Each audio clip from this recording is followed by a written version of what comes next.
Hi friends, నమస్తే. అందరికీ ఎలా ఉన్నారు? అందరూ బాగున్నారా? అయితే కిందటువంటి సబ్స్క్రైబ్ బటన్ని సబ్స్క్రైబ్ చేసుకొని ఈ వీడియోని కామెంట్ చేసి లైక్ చేసి షేర్ చేయండి ఫ్రెండ్స్.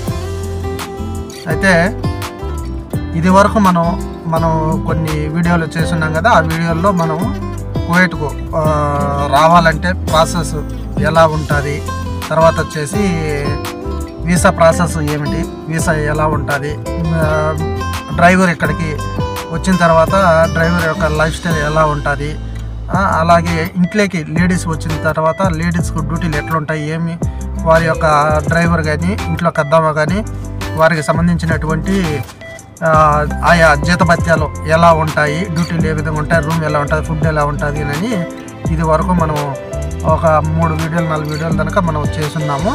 అయితే డ్రైవరు ఇక్కడికి వచ్చిన తర్వాత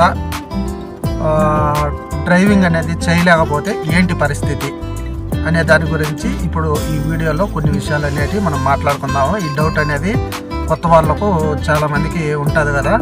మనం అక్కడికి కువైట్కు వెళ్తాము, వెళ్ళిన తర్వాత వచ్చేసి మనం డ్రైవింగ్ అనేది చేయలేకపోతే మనల్ని ఇంటికి పంపిస్తారా, లేకంటే ఏమన్నా ఎడార్లోకి వేస్తారా, లేదంటే గొర్రెలకాడ వేస్తారా, లేదంటే తోటలో పెడతారా, లేదంటే ఇంటికి పంపిస్తారా, ఎట్లా అని ఇట్లా రకరకాలుగా డౌట్స్ అనేటివి ఉంటాయి కదా. వాటి గురించి ఆయా డౌట్ల గురించి ఈ వీడియోలో మనకు తెలిసినటువంటి 4 విషయాలు అనేటివి మనం మాట్లాడుకుందాము. ఎందుకంటే నేను గత 4 ఏళ్ళు ఇక్కడ గల్ఫ్లో చేసినటువంటి నా సర్వీస్ని బట్టి నాకు తెలిసినటువంటి విషయాలు మీతో చెప్తానన్నమాట ఈ వీడియోలో. ఓకే ఫ్రెండ్స్, అయితే ఇక మనం టాపిక్లోకి వెళ్తే కొత్తగా వచ్చేటోళ్ళు డ్రైవర్లు కొత్తగా వస్తారు కదా ఇక్కడికి డ్రైవింగ్ ఫీల్డ్ మీద. వాళ్ళు ఇంట్లోకి హౌస్ డ్రైవర్లుగా వస్తారు. వచ్చిన తర్వాత వాళ్ళకు మనం ఇండియాలో చేసేటువంటి డ్రైవింగ్ ఒక విధంగా ఉంటుంది, ఇక్కడ చేసేటువంటి డ్రైవింగ్ అంతా ఒకటేనమాట. కానీ రూట్లు అనేటివి సపరేట్గా ఉంటాయి అన్నమాట. మనకు ఇండియాలో వచ్చేసి లెఫ్ట్ సైడ్ డ్రైవింగ్ ఉంటుంది. ఇక్కడ కువైట్కి వచ్చిన తర్వాత గల్ఫ్లో అంతా కూడా ఎక్కడైనా కానీ రైట్ సైడ్ డ్రైవింగ్ ఉంటుంది అనమాట. అదే కొంచెం అనేది మనకు కన్ఫ్యూజ్ అయిపోతాం. మిగతాదంతా సేమ్ టు సేమ్, దాంతో మార్పే ఉండదు అనమాట. ఇంకా సిగ్నల్లు ఉంటాయి, అలాగే రౌండ్ అబౌట్లు ఉంటాయి, అలాగే యూటర్న్లు అన్నీ కూడా మనం ఇండియాలో ఎట్లా డ్రైవింగ్ అయితే చేస్తామో అదే విధంగా ఉంటుంది. కాకపోతే లెఫ్ట్ రైట్ అనేది 2 డిఫరెన్స్ అనేది ఉంటుంది అనమాట డ్రైవింగు. అంతేనో, దానికి పెద్ద భయపడాల్సిన అయితే అవసరం ఏం లేదు. కొత్త వాళ్ళకి అయినా కానీ కొత్త వాళ్ళు ఏం చేస్తారంటే ఇక్కడికి వచ్చిన తర్వాత కొద్దిగా తడబడతారనమాట. ఇక్కడ ఉండేటువంటి ఈ బండ్లు, ఈ వాహనాలు ఇవన్నీ చూసి ఇంత ట్రాఫిక్లో మనం డ్రైవింగ్ చేయగలుగుతామా లేదా, మనం ఏమన్నా యాక్సిడెంట్లు ఏమన్నా చేస్తామేమో అని చెప్పి కొద్దిగా తడబడతారు. ఎందుకంటే కొద్ది రోజుల భయం అనేది ఉంటుంది కంపల్సరీగా. ఇక్కడ డ్రైవింగ్ అనేది ఇక్కడ చేసి ఉంటారు కాబట్టి గల్ఫ్లో ఈ కొత్తగా వచ్చేటోళ్ళకు ఈ సమస్యలు మటుకు ఖచ్చితంగా ఉంటాయి. కానీ ఎవరు దీని గురించి ఏం పెద్ద టెన్షన్ తీసుకోకూడదు అనమాట. భయపెడితే మనం భయపడుతూనే ఉంటాం. ఎప్పుడైతే మనం బండి చేతికి తీసుకొని మనం ఎప్పుడైతే తోలగలుగుతామో అప్పుడు మనం ఖచ్చితంగా ఆ డ్రైవింగ్ అనేది కొద్ది రోజులకు వారం 10 రోజులంతా కూడా మనం సెట్ అవుతాం అనమాట. చేయంగా ఏదైనా కానీ అలవాటు అవుతుంది. ఒక్కసారిగా వచ్చిన వెంటనే మనము అంతా కూడా కరెక్ట్గా చేయాలంటే ఎవరు కూడా చేయరు. ప్రతి ఒక్కరు కూడా ఇక్కడికి గల్ఫ్లో డ్రైవర్లు వచ్చిన తర్వాత కొత్తలో ప్రతి ఒక్కరు కూడా చేసే పని ఇదేనమాట. వాళ్ళు కొద్ది రోజులు నేర్పించారు. కొద్ది రోజులు వచ్చిన తర్వాత వాళ్ళు ఫస్ట్ వచ్చిన తర్వాత వెంటనే ఏం చేస్తారంటే మనల్ని డ్రైవింగ్ అనేది చేయమంటారు. మనల్ని డ్రైవింగ్ చేయమన్నప్పుడు మనం కొద్దిగా తడబడతా, ఏదన్నా బండ్లు వచ్చాయమని తగులుతాయమని అనే ఉద్దేశంతో మనం అటు ఇటు చూసా అట్లా ఉంటే వాళ్ళు ఆ విషయాలన్నీ గమనించారనమాట. ఫస్ట్ టైం మనల్ని బండి తోలమన్నప్పుడు అవి చూసిన తర్వాత మనల్ని బండి సరిగా డ్రైవింగ్ అనేది చేయలేకపోయినామంటే కనుక డ్రైవింగ్ స్కూల్కి వేసేస్తారు కంపల్సరీ. డ్రైవింగ్ స్కూళ్ళు ఉన్నాయి ఇక్కడ కూడా, మన ఇండియాలో ఎట్లా ఉంటాయి ఆ విధంగా ఇక్కడ కూడా డ్రైవింగ్ స్కూల్ అనేది ఉంది. డ్రైవింగ్ స్కూల్కు వేస్తారనమాట. రోజు కిందని అమౌంట్ వాడు డ్రైవింగ్ స్కూల్ అతను కట్టించుకుంటాడు. అతను బండి ఉంటుంది అతని దగ్గర నేర్పించేటోళ్ళు.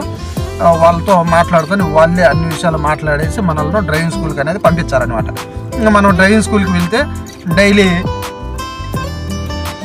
1 గంట అనేది అతను నేర్పించాడు. మనల్ని తీసుకొని ఇట్లా టౌన్ మీద కానీ బయట కానీ ఇషారాల దగ్గర కానీ అలాగే రౌండ్ అబౌట్ల దగ్గర కానీ రకరకాలుగా అతను మనకు చెప్తాడు అనమాట. ఇట్లా ఈ విధంగా డ్రైవింగ్ చేయాలి, ఇట్లా పోవాలా, ఇట్లా తిరుకోవాలా, ఇట్లా చేయాలనేటువంటి అన్ని విషయాలు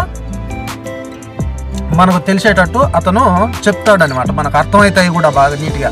ఒక 3 రోజులు 4 రోజులు మనం డ్రైవింగ్ అనేది చేయగానే మనం రూట్ల మీద ఎట్లా తిరగాల, ఏ విధంగా రౌండ్ అబౌట్లు తిరుక్కోవాలా, సిగ్నల్ కాడ ఎట్లా దాక్కోవాలా, అలాగే మనకు రోడ్డు పైన ఉండేటువంటి కెమెరాలు ఏ విధంగా ఉంటాయి, ఆ కెమెరాల దగ్గర స్పీడ్ అనేది ఎంత పోవాలి, ఎంత లిమిట్ పోవాలి, రోడ్డు స్పీడ్ ఎంత ఉంటుంది, ఇట్లా ఈ విషయాలన్నీ కూడా అతను మనకు వివరించి నీట్గా చెప్తాడనమాట. హిందీ వాళ్ళకైతే హిందీ వాళ్ళు ఉన్నారు, తెలుగు వాళ్ళకైతే తెలుగు వాళ్ళు ఉన్నారు, తమిళ వాళ్ళకైతే తమిళ వాళ్ళు ఉన్నారు. ఇట్లా ఏ లాంగ్వేజ్ వాళ్ళకైనా కానీ ఇబ్బంది ఏమి ఉండదన్నమాట. ఇక్కడ ప్రతి లాంగ్వేజ్ వాళ్ళు కూడా ఈ డ్రైవింగ్ స్కూల్లో ఉన్నారు. బండ్లు పెట్టుకొని వాళ్ళతో మాట్లాడుకొని మనకు డ్రైవింగ్ స్కూల్ అనేది ఆ విధంగా పంపిస్తారు. వాళ్ళు ఒక వారం పంపిస్తారనమాట. ఖచ్చితంగా వారం పంపిస్తారు. వారం కూడా మనం కరెక్ట్గా చేయలేకున్నాము, ఇంకా ఇబ్బంది పడుతున్నాము, ఇంకా బాగా సరిగ్గా చేయలేకున్నాము అని అంటే కనుక ఇంకో 3 రోజులు పెంచుతారు. ఇంకా అడుగుతారు మనల్ని, ఏమి ఇంకా ఎక్స్టెన్షన్ చేసుకుంటావా, సరిపోతుందా అని చెప్పి అడుగుతారు మనల్ని. అప్పుడు మనకు అర్థం కాలేదు, ఇంకా మనం సరిగ్గా తెలుసుకోలేకున్నామని అన్నప్పుడు మనం చెప్పాలా. నిరభ్యంతరంగా మనం చెప్పేచ్చనే, నాకు ఇంకా 2 రోజులు కావాలి, ఇంకా 2 రోజులు పోతాను అని మనం ఖచ్చితంగా చెప్పినామంటే అతను మళ్ళీ 2 రోజులు మనల్ని పంపించాడు, డ్రైవింగ్ స్కూల్కు పంపించాడు మన యజమాని. అప్పుడు ఇంకా మనం నేర్చుకునేదానికి వీలు ఉంటుంది. లేదు వాళ్ళు ఏమన్నా అనుకుంటారేమని, ఏమన్నా మనం 2 రోజులు పోతే మన డబ్బులు ఏమైనా కట్ చేసుకుంటారేమని, అది ఇదేనని చెప్పి ఆలోచన చేసి కొంతమంది సార్లు అది ఇది అన్నామంటే కనుక మనం సరిగా తెలుసుకోవటానికి లేదు సరిపోతుంది అది ఇది అంటే మనమే ఇబ్బంది పడేది. మన విషయంలో ఇక్కడ వచ్చిన తర్వాత ఎటువంటి మొహమాటం పడకూడదు అనమాట. ఉన్న విషయాలు ఉన్నట్టు కొత్తగా వాళ్ళతో చెప్పి మనం ఆ ఫీల్డ్లో నేర్చుకొని దాంతో సెట్ అయిపోవాలి. అట్లా ఉంటుంది అనమాట పరిస్థితి. ఎవరు అసలు కొత్తగా ఇండియాలో డ్రైవింగ్ సరిగా చేయనోటోళ్ళు కూడా ఇక్కడ వచ్చి రికవర్ అయిపోతారు. ఎందుకంటే ఇక్కడ అన్ని ఆటోమేటిక్ బండ్లు ఉంటాయి అన్నమాట. అన్నీ మన ఇండియాలో మాదిరిగా గేర్ బండ్లు ఉండవు, అన్నీ ఆటోమేటిక్ బండ్లు ఉంటాయి. ఒక గేర్ మనం పార్కింగ్ చేయాలన్నా కానీ ఒక పార్కింగ్కి ఒక గేర్ ఉంటుంది, న్యూట్రల్కి ఒక గేర్ ఉంటుంది, రివర్స్కి ఒక బటన్ ఉంటుంది, బండి ముందుకు పోయేదానికి కూడా ఒక బటన్ అనేది ఉంటుంది అనమాట. ఇట్లా వరుసగా మీరు ఇండియాలో ఇప్పుడు అన్ని ఎక్కడైనా కానీ ఈ బండ్లు మన ఇండియాలో కూడా మస్తుగా వచ్చేస్తున్నాయి. చాలామంది అయితే చూసింటారు ఈ బండ్లు కూడాను, ఆటోమేటిక్ బండ్లు కూడాను. గల్ఫ్లో ప్రతి చోట ఎక్కడైనా కానీ గేర్ బండ్లు అయితే లేవు, ఆటోమేటిక్ బండ్లు. చాలా అంటే చాలా ఈజీ అనమాట, చాలా సులభంగా ఉంటుంది డ్రైవింగ్ చేసేదానికి. డ్రైవింగ్ చేసే ఫీల్డ్లో మటుకు ఎవరు కూడా ఇబ్బంది పడాల్సిన అవసరం అయితే లేదు.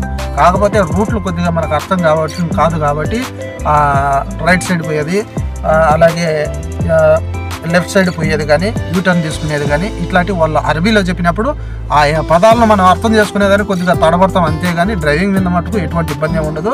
వాళ్ళు డ్రైవింగ్ స్కూల్ పంపిస్తారు, మనకు నేర్పిస్తారు, అన్ని విధాలు మనం సెట్ అయిపోతాము. ఆ విషయంలో మటుకు ఎవరు కూడా ఇబ్బంది పడాల్సిన అయితే అవసరం లేదు. మీరు ధైర్యంగా ఉండాలి ఇక్కడ వచ్చిన తర్వాత, అంతే. మీరు ధైర్యంగా ఉండి బండి అనేది నేను తోలగలుగుతాను, నేను చేయగలుగుతాను అనే మనోధైర్యంతో మీరు ఉన్నారంటే ఈజీగా సెట్ అయిపోతారు, అంతే. దానికి మించి ఎటువంటి ఇబ్బంది ఏమి పడాల్సిన అయితే ఉండదన్నమాట.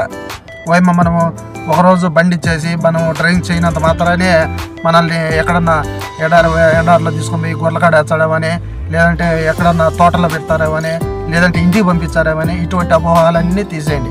ఎందుకంటే ఇక్కడ వచ్చిన తర్వాత వాడు ఎటువంటి పరిస్థితుల్లో డ్రైవింగ్ అనేది నేర్పించుకుంటాడు. కంపల్సరీ నేర్పించుకొని వానికి అవసరం మనిషి అనేటోడు ఆ ఇంటికి. అందుకోసమే మనకు వీసా ఇచ్చి మనిషిని తెప్పించుకుంటాడు. వాడు డబ్బులు ఖర్చులు పెట్టి మనకు వీసాకు అంతా కూడా ఇక్కడ డబ్బు ఖర్చు అవుతుంది వానికి. ఆ డబ్బు అనేది కట్టి మనల్ని ఇంత దూరం పిలిపించుకొని మనల్ని రిటర్న్ పంపించడు. వానికి సాధ్యమైనంత వరకు కంపల్సరీ పని చేయించుకోవాలనే ఉద్దేశమే ఉంటుంది.